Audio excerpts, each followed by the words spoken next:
Dans le monde impitoyable des chasseurs et des chassés, il est bon d'être un alpha prédateur. L'Afrique en héberge plusieurs, tous des grands félins, sauf un, qui se trouve être un canidé. Leurs proies peuvent se faire tuer par une meute, une troupe, ou tomber dans une embuscade. Différents prédateurs, différentes stratégies. Chacune est aussi efficace que l'autre. Toutes sont basées sur l'attaque.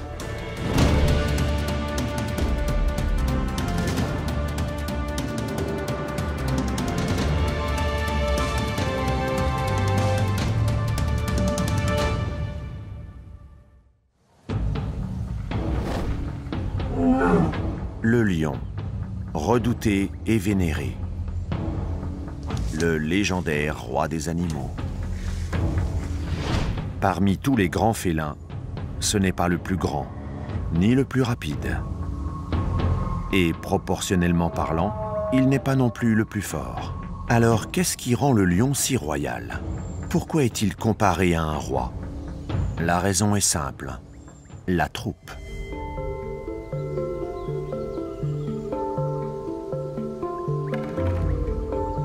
Les lions s'assemblent en troupes pour tuer leur proie.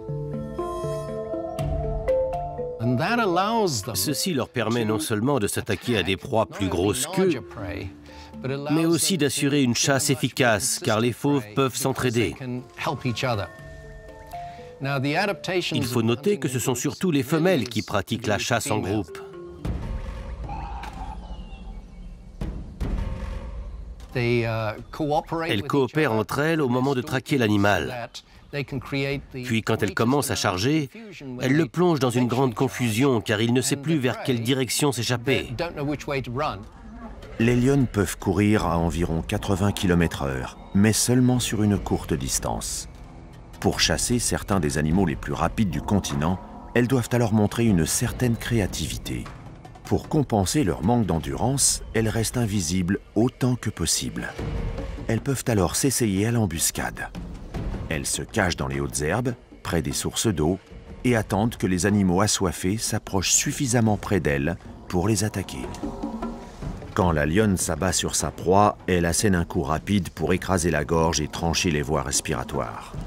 La troupe déchiquette la chair avec des molaires aussi affûtés que des couteaux à viande. Ce travail d'équipe va bien au-delà de la simple chasse.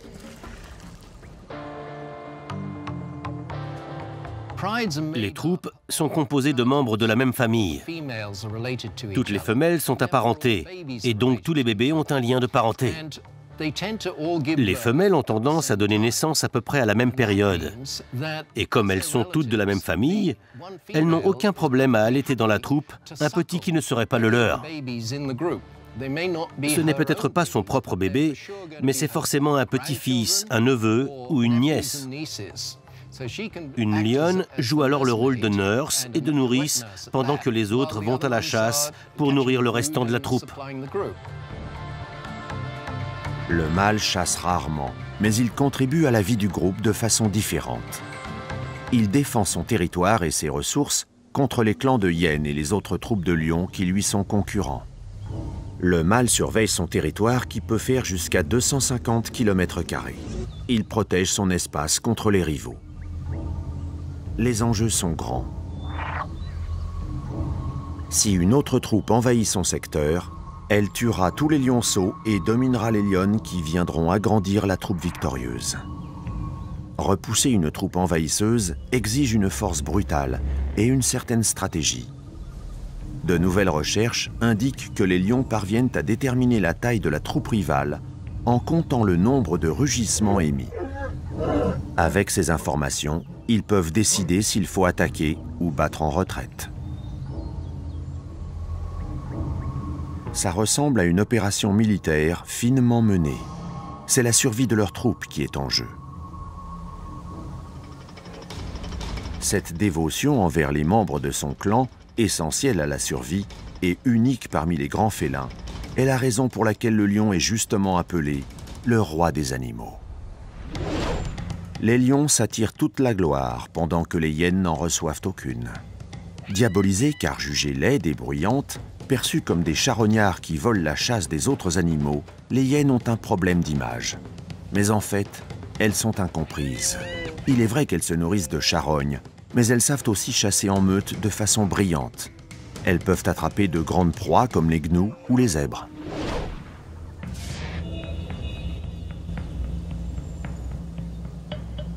Il est aussi vrai qu'elles s'attaquent aux jeunes, aux vieux et aux faibles, et les éventrent encore vivants.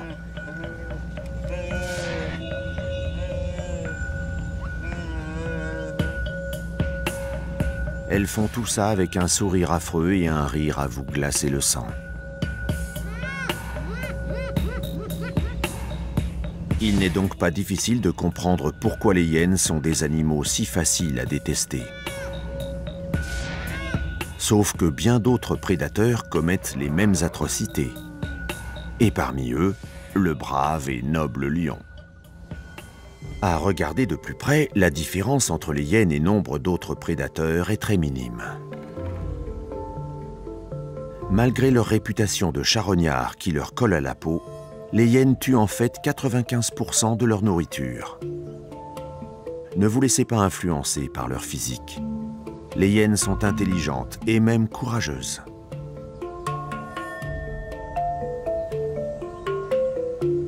Elles protègent leur chasse de façon héroïque contre des prédateurs plus grands qui voudraient la leur voler.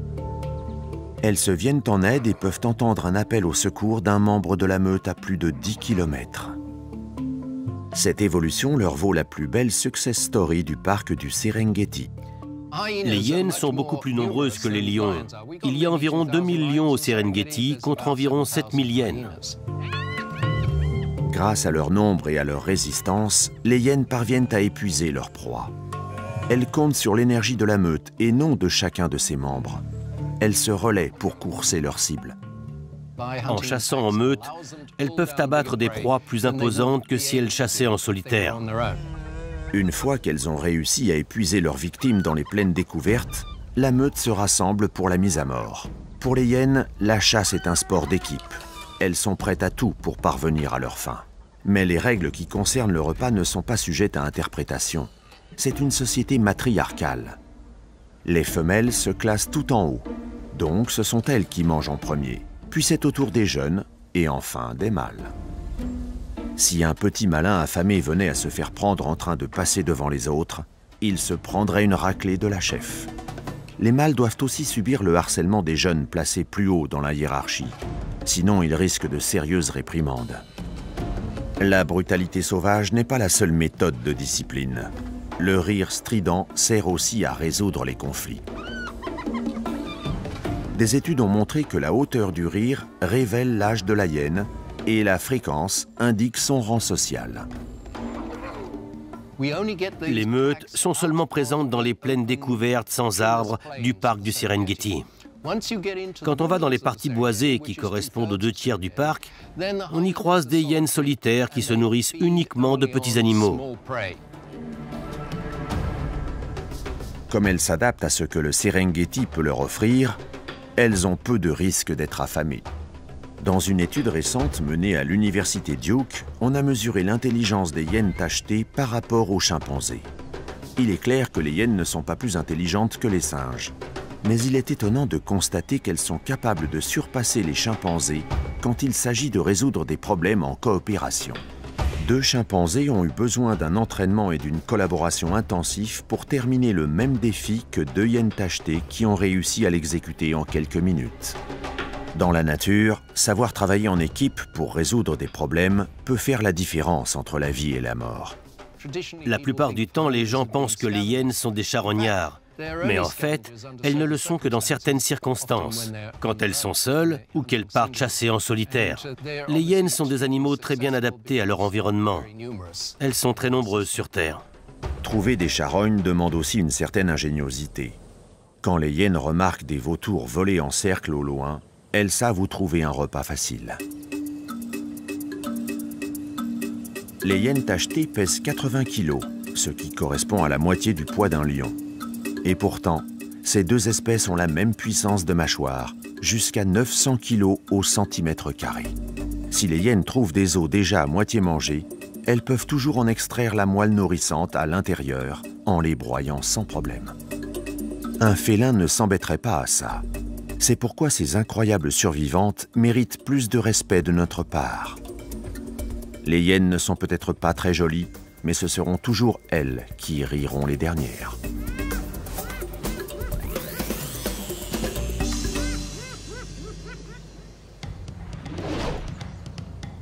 Pour chaque animal qui essaie de survivre dans la nature sauvage de l'Afrique, il est essentiel de rester dans la course. Certains utilisent la stratégie, d'autres la force. Les guépards se servent de leur rapidité.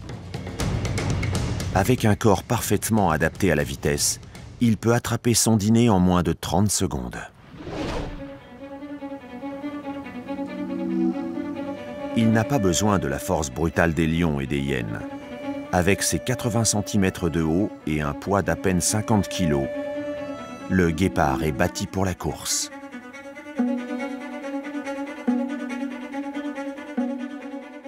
Il peut atteindre une vitesse de 100 km/h. C'est 2 fois plus rapide qu'un lévrier et plus de 2 fois la vitesse de l'homme le plus rapide sur Terre. Pour atteindre cette vélocité, il ne faut pas simplement être de petite taille. Comparé aux autres mammifères terrestres de même poids, une plus grande proportion de son corps est constituée de muscles squelettiques. Ce sont les muscles qui font bouger les membres, qui permettent la motricité. Le guépard a des fibres musculaires très longues et très puissantes, qui se contractent très rapidement. La colonne dorsale du guépard fonctionne comme une extension de ses pattes arrière. Quand celles-ci sont projetées en avant, la colonne se courbe et recule pour ensuite repousser les pattes en arrière.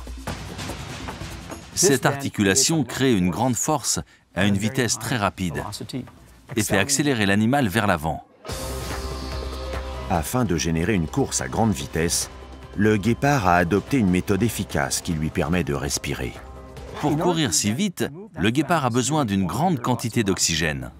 À son adaptation musculaire et squelettique s'ajoute une adaptation physiologique. Il a de très larges voies nasales pour recueillir un maximum d'air dans les poumons. Il a une grande capacité pulmonaire ainsi qu'un cœur volumineux qui se contracte rapidement. Le guépard est conçu pour la vitesse, mais un prédateur ne peut survivre juste parce qu'il court vite. Il a adopté différentes stratégies qui lui permettent de chasser seul ou en groupe. Les femelles guépards sans petits ou avec des petits trop jeunes pour chasser sont parfaitement heureuses de voler de leurs propres ailes. Quand les bébés sont assez grands pour chasser, ils se joignent à leur mère pour participer au groupe. C'est une stratégie rare mais précieuse dans le monde des félins. Les guépards mâles chassent aussi en groupe. Mais qu'ils se lancent seuls ou à plusieurs, leur stature légère limite la taille de leur proie. Et leur poids léger ne leur rend pas la chasse beaucoup plus facile. Ils s'intéressent aux proies plus petites mais très rapides comme les gazelles de Thompson ou les gazelles de Grant. Le guépard est le maître en matière de vitesse et de chasse, mais il est loin d'être parfait. Il a un défaut majeur, le manque d'endurance. Malgré ses larges voies respiratoires, s'il n'arrive pas à épingler sa proie dans les premiers 300 mètres, il perd toute force et risque de revenir bredouille. Une course s'effectue sur 200 mètres et dure en général moins de 10 secondes. Ce qui veut dire que le guépard ne court jamais très loin, car la vitesse qu'il atteint demande beaucoup d'efforts au niveau de son système respiratoire. Pour rattraper son déjeuner, le guépard doit s'approcher au maximum de sa proie, à une distance idéale de 50 mètres ou même moins. Pour être si près sans se faire remarquer, il guette derrière les buissons, les arbres et les hautes herbes. Quand il est suffisamment proche, la chasse commence.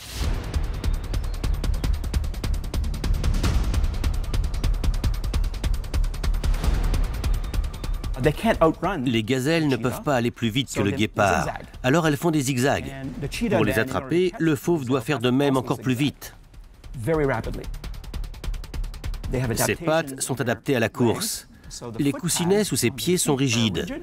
Ses griffes sont en permanence ressorties pour s'agripper. Il peut ainsi changer de direction plus vite. Le guépard fait tomber sa proie au sol, la mord à la gorge et la tue en l'asphyxiant.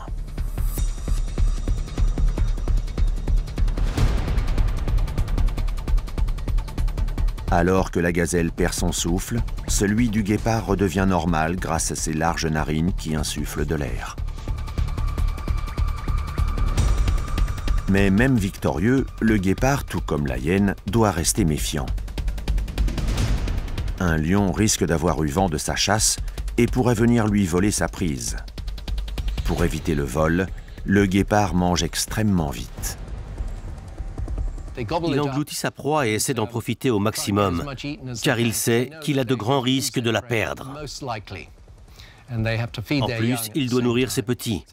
Il est donc assez vulnérable face aux prédateurs, à la concurrence et au vol des plus grands félins.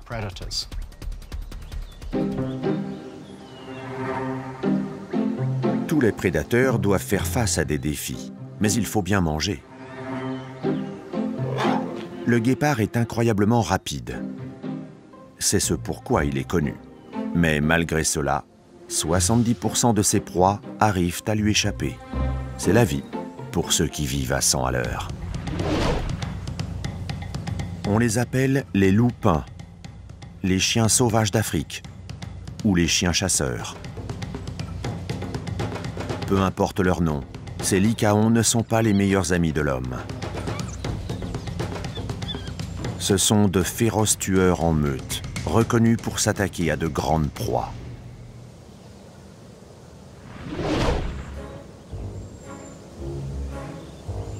Il n'a rien à voir avec votre gentil toutou, votre Rex ou votre Bobby.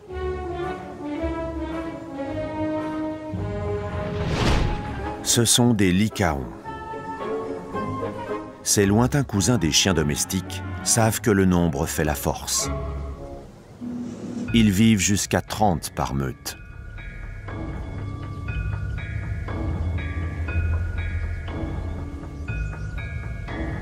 Malgré la grande taille de leur groupe, ces chiens chasseurs arrivent efficacement à s'organiser pour attraper ensemble leur repas commun.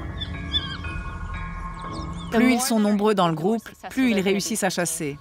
Ce sont des prédateurs de taille moyenne, donc la plupart de ce qu'ils veulent attraper est plus gros qu'eux. Ils s'épuisent vite à poursuivre une proie. Alors, quand ils chassent un zèbre qui pèse 8 à 10 fois leur propre poids, ils ont de meilleures chances de l'attraper s'ils sont plus nombreux autour. Grâce à cette technique, ils font partie des chasseurs les plus efficaces du monde animal. Quand les lycaons se lancent à la poursuite d'un animal, ils réussissent à l'attraper à 90%. Un vrai succès comparé aux lions qui n'ont même pas 40% de réussite. Leur efficacité repose aussi sur leur rapidité à dévorer leur proie pour empêcher les plus gros prédateurs de les leur voler. Quand ils ont repéré un animal qu'ils veulent attraper, ils commencent par l'encercler en effectuant une sorte de relais. Lorsque ceux qui entament la poursuite fatiguent, les autres le remplacent pour continuer la chasse. C'est un peu comme s'ils jouaient à saute-mouton, l'un après l'autre. Et puis celui qui parvient à saisir l'animal en premier va essayer de l'arrêter. La plupart du temps, ils le mordent directement à l'abdomen. Un mâle et une femelle dominent et guident la meute qui comprend leur progéniture et d'autres lycaons apparentés. Les mâles sont largement plus nombreux que les femelles. Leur lien est si fort que les chiens sauvages d'Afrique sont une des rares espèces qui pleurent la mort de l'un d'entre eux. Contrairement aux autres prédateurs comme les loups, si la paire dominante vient à mourir, la meute se dissout entièrement et repart de zéro. Leur sentiment d'appartenance est plus fort que leur capacité à chasser. D'ailleurs, pour une meute de chiens sauvages, il est surprenant de les voir si peu agressifs entre eux. Des recherches menées sur ces animaux dénigrés et incompris ont révélé des choses incroyables. En dehors des quelques chamailleries entre femelles dominantes et dominées, les lycaons mènent une vie paisible. Ils parviennent même à maintenir leur propre système d'entraide. Leurs liens sont régulièrement renforcés par des rituels de salutation amicale. Ils sautent, couinent battent de la queue et se lèchent le visage, tous les matins. Le lycaon adopte un rôle précis suivant ses compétences. De longues heures d'observation ont pu démontrer que certains mâles abandonnent la chasse pour se consacrer entièrement à un rôle de nourrice. Ils gardent les petits pendant que la meute s'en va chasser. D'autres s'emploient à jouer les infirmières. Ils apportent de la nourriture aux membres de la meute qui sont malades et les soignent jusqu'à leur guérison. C'est une vie en société presque utopique, loin du comportement que l'on attendrait d'une meute de chiens sauvages. Tous les membres de la meute contribuent à s'occuper des plus faibles. Pour ce qui est des petits, par exemple, chaque membre participe à leur alimentation. Ils prennent tous part à leur protection, aux jeux, etc. Ils sont tous impliqués envers les petits et s'assurent qu'ils ne manquent de rien. Aucun lycaon n'a le même motif sur son pelage. Les scientifiques se doutent que leur couleur tachetée peut leur être utile pendant la chasse, mais personne n'en sait vraiment rien. En revanche, ce que l'on sait assurément, c'est que ces chiens ont une formidable capacité à communiquer, avec une diversité vocale comparable à celle des dauphins. Ils savent non seulement aboyer et grogner comme n'importe quel chien domestique, mais aussi émettre des gazouillis aigus et de longs hurlements sonores pour rester en contact avec les autres quand la distance les sépare. Comme beaucoup d'autres espèces, ils ont différentes manières d'appeler suivant les situations où ils se trouvent. On comprend maintenant la signification du ton de leur voix. Si on sépare le groupe pour une raison ou une autre, parfois on sépare un mâle pour qu'il puisse se nourrir sans être embêté par les femelles. Alors on entend les deux femelles rester à l'extérieur pousser un long cri. Elles reconnaissent son appel à lui et essaient de le localiser. Chez les lycaons, le travail en groupe est primordial pour survivre. Le fait d'appartenir à une meute les rend forts, efficaces et incroyablement intelligents. Ils font partie des chasseurs les plus compétents du règne animal.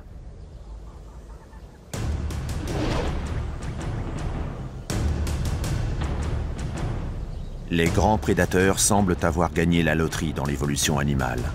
Ces espèces chassent et tuent avec une force supérieure aux autres. Ils attaquent avec une stratégie et un mécanisme impressionnants. Ils surpassent tous leurs proies et sont au sommet de la chaîne alimentaire. Hibou, faucon, aigle et buse. Ces chasseurs au sens ultra développé détectent leur proie de très loin. Ils voient et entendent comme aucun autre animal. Puis, ils attaquent avec précision et habileté. Ce sont les oiseaux de proie.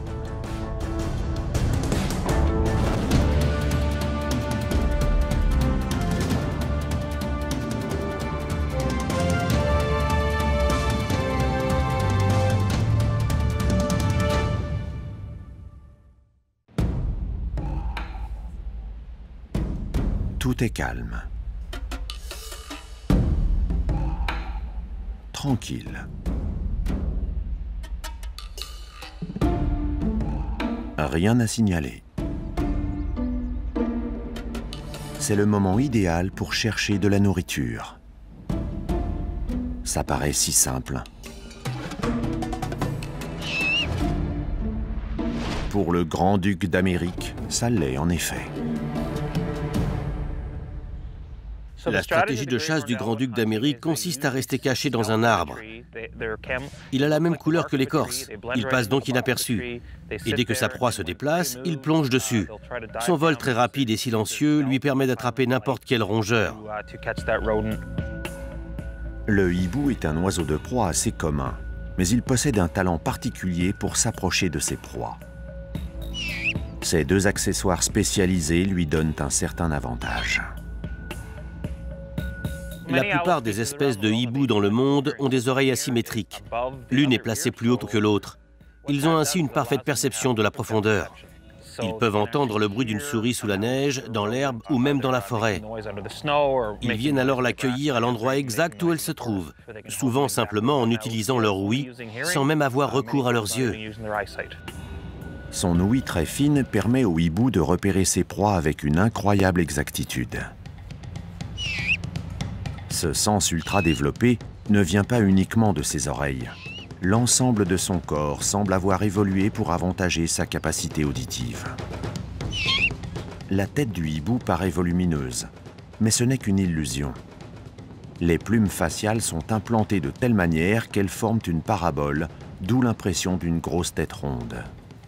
Cette forme lui permet de concentrer les ondes sonores dans ses oreilles et d'amplifier le volume des informations auditives qu'il peut rassembler. C'est comme quand vous mettez la main derrière votre oreille pour entendre quelque chose au loin. Votre visage paraît plus grand. Dans le cas du hibou, ce sont seulement les plumes qui font parabole pour entendre mieux, et ça lui permet de trouver à manger.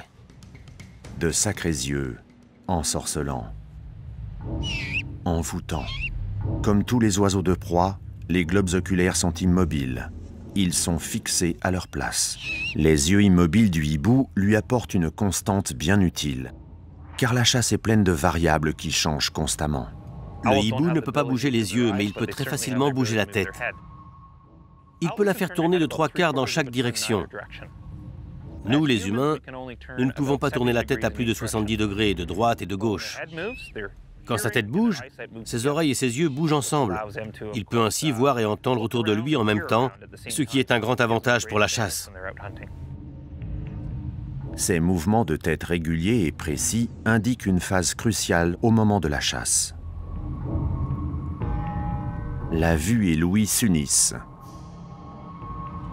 La cible est choisie et il est temps d'agir. Même en plein vol, le hibou continue de rassembler des informations pour localiser sa proie. La plupart des hiboux ont un vol silencieux. Quand ils battent des ailes, ils n'émettent aucun bruit. Ils ont des plumes spécialement conçues pour le vol. Comme elles sont moins denses sur la poitrine, ils volent plus discrètement. On croit souvent que de cette façon, ils attrapent leur proie par surprise, mais c'est faux.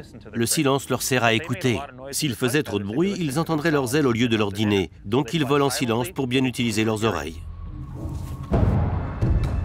Une fois que le cerveau a fait son travail, les muscles prennent le relais.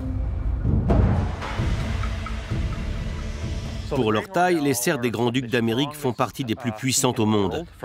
Au bout de leurs ongles, la pression monte jusqu'à 28 kg force au centimètre carré. C'est incroyablement puissant. Comme leurs cerfs sont un peu dentelées, elles restent bien accrochées une fois insérées dans quelque chose. Le long des cerfs se trouve un petit canal pour guider le sang. Quand l'oiseau attrape un rongeur, le sang coule des lésions et suit le canal. Ceci empêche alors la plaie de se refermer. Leur bouche est plus grande que celle des autres oiseaux de proie de leur espèce. Ils peuvent ainsi avaler en entier la plupart de leur proie. Ils ont une trachée sous la langue, comme les serpents. S'ils avalent quelque chose de trop gros, ils peuvent quand même respirer par en dessous.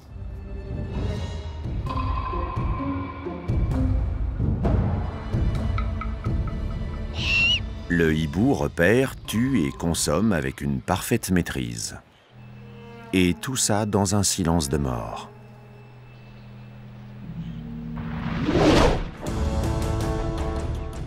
Les faucons ont des tailles diverses. Mais quand il s'agit de vitesse,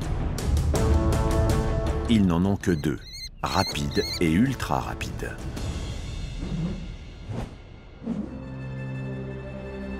Planant à 150 mètres d'altitude, un faucon peut détecter le plus petit mouvement au sol.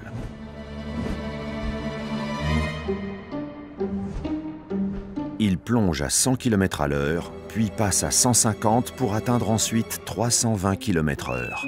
Les petites bêtes n'ont aucune chance de survie.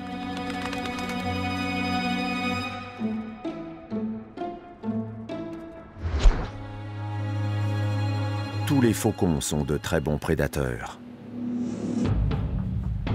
Mais le faucon pèlerin est le maître de sa catégorie. Il atteint des vitesses de 350 km/h. C'est l'animal le plus rapide de la planète. À ces vitesses de pointe, l'un des plus grands défis est simplement d'arriver à respirer. Vous avez sûrement déjà eu cette sensation de grande vitesse sur un bateau ou autre. Quand vous ouvrez la bouche, tout l'air rentre dedans et vous avez du mal à respirer. Alors vous fermez un peu les lèvres et vous laissez entrer moins d'air pour mieux respirer. C'est la même chose pour le faucon pèlerin. Quand il plonge en piqué à très grande vitesse, il a un cône dans son bec qui se soulève un peu et qui permet de faire entrer l'air. Sans cette particularité, les poumons du faucon pèlerin seraient noyés par un trop-plein d'air. Ses organes délicats ne pourraient pas résister. Des scientifiques allemands ont réalisé des tests sur des faucons dressés. Le secret de l'animal le plus rapide au monde pourrait enfin être dévoilé. Lors de l'étude, des photos prises en haute vitesse ont capté les faucons en piqué. Ces images ont servi à construire des faucons grandeur nature, utilisés ensuite dans des tunnels aérodynamiques pour mesurer les forces de résistance et de portée sur le corps. Il a été mis en évidence que lors d'un piqué, de petites plumes se dressent sur le dos du faucon. Ceci accroît la vitesse en réduisant la résistance.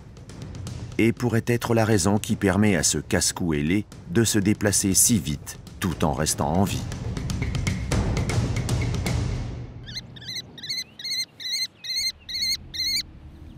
Ce faucon de petite taille n'est peut-être pas capable de rivaliser en vitesse, mais sa vue est incomparable. La cresserelle d'Amérique n'est pas plus grande qu'une tourterelle triste. C'est le plus petit faucon qui existe en Amérique. Ce minuscule cousin du faucon pèlerin est un prédateur aux qualités bien particulières. Les cresserelles sont fréquemment étudiées pour leur vue perçante, mais aussi pour leur capacité à voir dans le spectre infrarouge de la lumière. Quand elles volent au-dessus d'un champ, elles peuvent voir les traces d'urine des souris. Elles savent alors que c'est un bon lieu de chasse.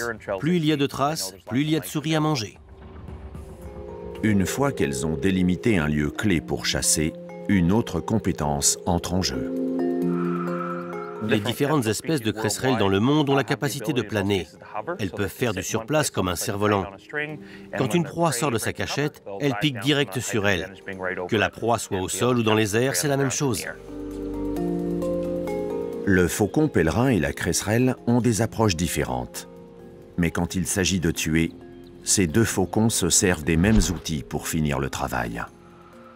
Tous les faucons ont un bec très particulier. Ils forment un angle à 90 degrés et comportent deux petites dents qui ressortent de chaque côté. Quand les faucons attrapent leur proie avec leur serre, ils ciblent tout de suite la colonne vertébrale et le cou avec leur bec pour les disloquer. Leur proie est ainsi maîtrisée et ne peut plus se défendre. Ce bec très puissant donne au faucon pèlerin, tout comme à la cresserelle d'Amérique, la capacité d'attraper des animaux 2 fois plus gros qu'eux. Parfois, le produit de leur chasse est trop volumineux pour un seul repas. Mais pour les faucons, un gros butin est un bon investissement pour l'avenir. Les faucons cachent leur prise dans un endroit qu'ils peuvent retrouver par la suite, comme si c'était leur coffre-fort. Ils font ça surtout quand les œufs viennent d'éclore et qu'il faut nourrir les petits. Prévoir l'avenir est une des caractéristiques qui leur permet de faire perdurer l'espèce sans problème. Grands ou petits, les faucons survivent grâce à leur vitesse, leur contrôle et leur précision.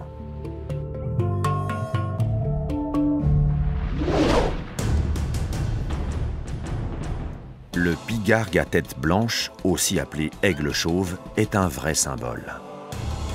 Ses yeux ultra perçants et les serres affûtées au bout de ses pattes puissantes en font un formidable chasseur.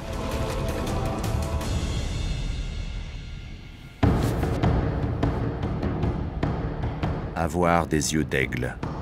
L'expression est si commune qu'on oublie souvent son origine.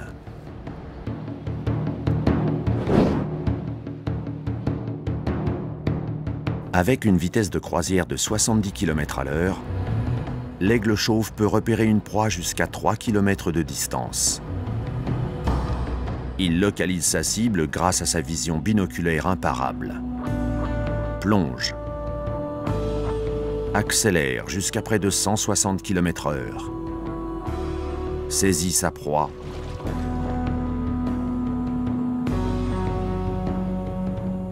Et la déchiquette avec des serres acérées comme des rasoirs, 10 fois plus puissantes que l'étreinte d'une main d'homme. À travers l'histoire des civilisations, l'aigle a toujours représenté la puissance. En Amérique du Nord, le symbolisme perdure, incarné par l'aigle chauve.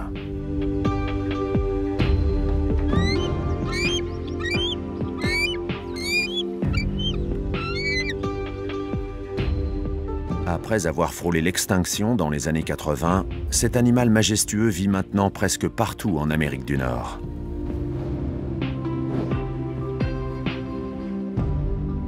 Ce sont de grands carnivores voraces et des prédateurs aquatiques efficaces.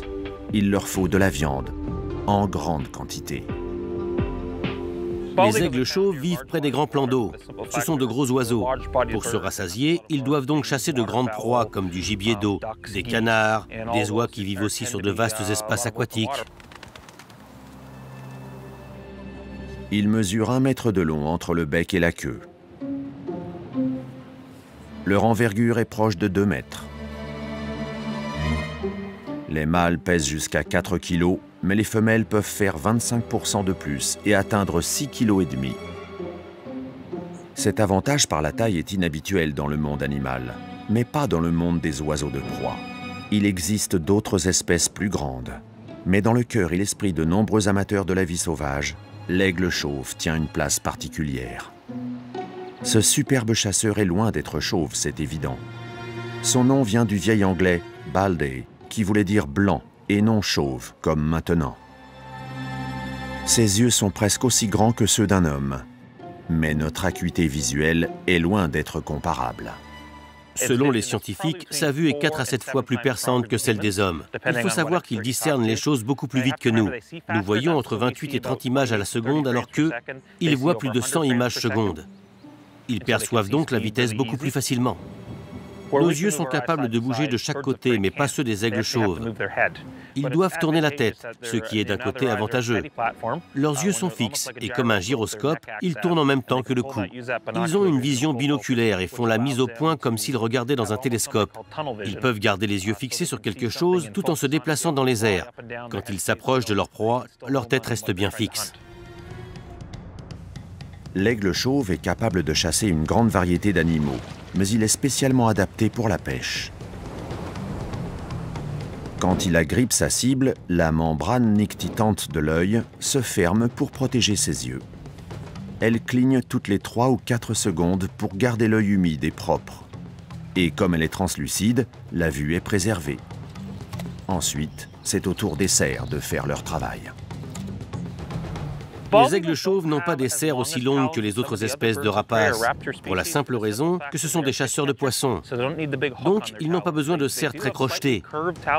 Elles sont juste un peu incurvées pour faciliter l'accroche car les poissons sont glissants. Le dessous de leurs doigts a la même consistance que du papier de verre ou une semelle de chaussure. Ça leur évite de faire tomber les proies mouillées qui ont tendance à glisser. Ils ont accroché au bout de leur bec qu'ils utilisent comme une fourchette. Leurs pattes servent à tuer et leur bec à piquer dans la chair qui a été transpercée par les cerfs pour manger par petits bouts. Ils sont incapables d'avaler leur proie en entier, surtout quand ils attrapent une truite arc-en-ciel de 2 kilos. Avec le crochet de leur bec, ils détachent des petits morceaux. C'est comme s'ils mangeaient des sashimi pour leur déjeuner. Les aigles symbolisent la puissance et l'intégrité. C'est peut-être dû à leur réputation de formidables chasseurs ou simplement parce qu'ils ont l'air intimidants. Mais à l'état sauvage, les aigles font simplement ce qui est nécessaire pour survivre. Ils se contentent facilement des restes laissés par un autre prédateur. Le menu des aigles chauves se compose de 50% de charogne et de 50% des produits de leur chasse. Ce sont des opportunistes. Peu importe ce qui se présente à eux, si c'est de la nourriture facilement trouvée, ils seront heureux d'en faire bon usage. S'ils n'ont pas à l'attraper et qu'elle traîne sur la plage, ils profitent pleinement d'un repas qui leur est offert. S'il ne parvient pas à chasser ou à trouver suffisamment de nourriture, l'aigle chauve a d'autres tours dans son sac. Quand il est l'heure de manger, voler n'est plus considéré comme un délit. L'aigle chauve est un kleptoparasite.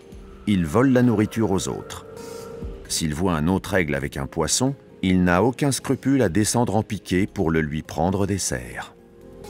La plupart du temps, l'autre oiseau laisse tomber sa prise. Alors l'aigle chauve l'attrape au vol ou le ramasse à la surface du lac. S'il voit un cormoran avec un poisson, il attrape les deux en même temps.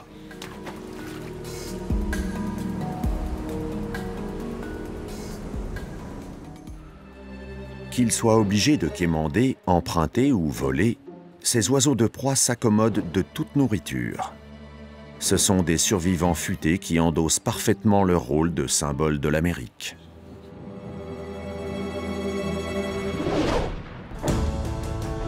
Certaines buses chassent en groupe et s'attaquent à des proies 2 fois plus grosses qu'elles. D'autres recherchent la solitude.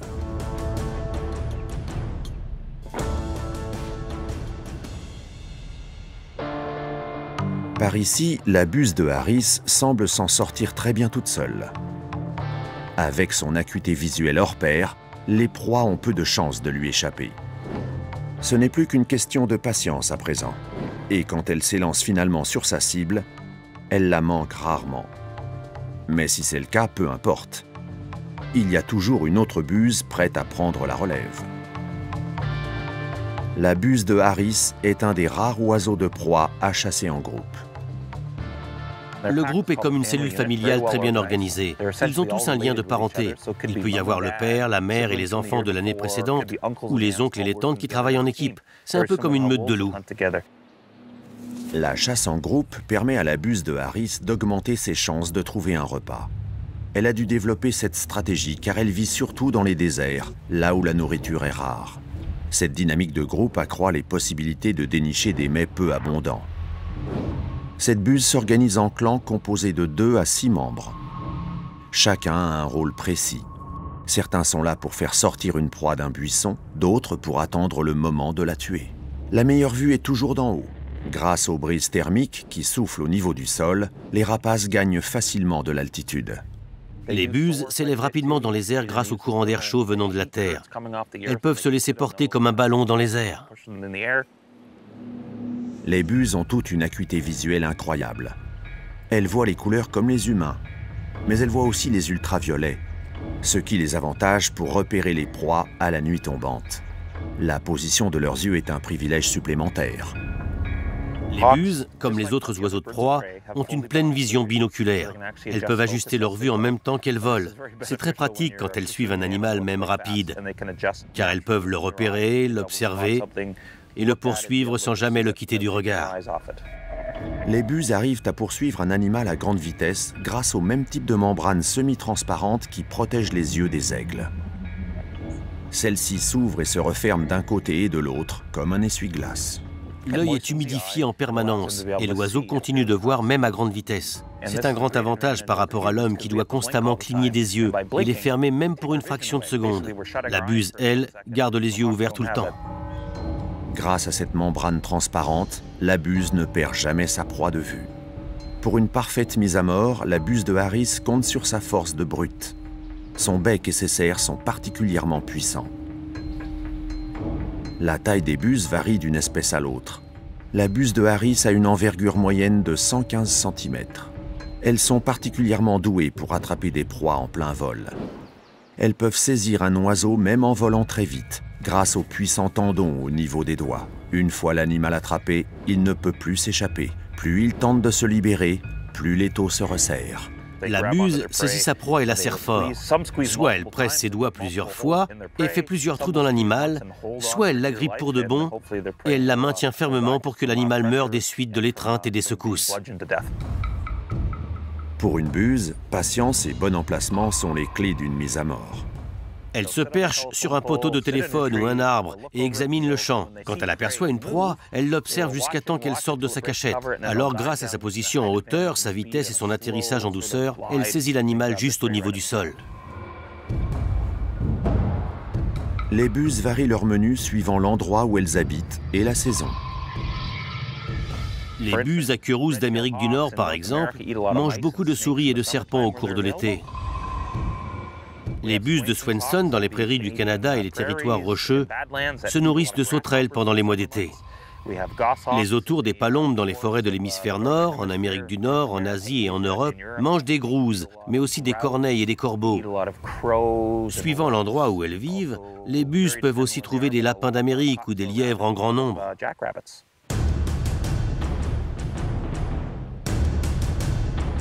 Les buses semblent donc peu difficiles quand il s'agit de se nourrir et se contentent de ce qu'il y a au menu.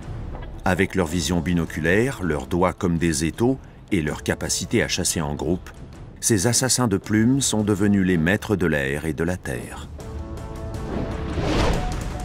Voir le monde d'en haut donne aux oiseaux de proie un sérieux avantage. Munis d'une vue impeccable, d'un bec tranchant et de serres puissantes, ces prédateurs sont précis, efficaces et féroces.